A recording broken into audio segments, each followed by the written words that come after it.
ব্যস্ত জীবনযাত্রার মধ্যে মানুষ যেটুখানি সময় পায় একটু আগে থেকে কাজ গুছিয়ে রাখার চেষ্টা করে। তাই আমি খানিকটা জিরে গুঁড়ো করে রেখে দিলাম। আর এই দেখতে পাচ্ছ মোয়াটি মাছ বলে এগুলো। এই মোয়াটি মাছগুলো মানে জ্যান্ত মাছ, তাই মাছগুলো আজকে একটু রান্না করছি অন্যরকমভাবে। তোমরা সবাই একটু দেখো, দেখলে বুঝতে পারবে।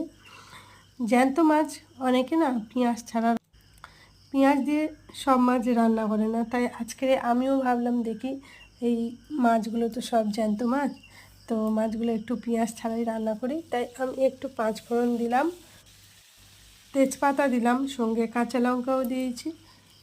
আর দেখতে পাচ্ছ মশলাটা একটু কষা কষা হয়ে গেলে তখন আমি সবজিগুলো দিয়ে দিয়েছি, একটু কষিয়ে নেব ঢাকা দিয়ে দিয়ে। সবজিটা ভালো মতন কষানো হয়ে গেলে, তেল ছেড়ে গেলে সবজির থেকে আমি জল দিয়ে দেবো।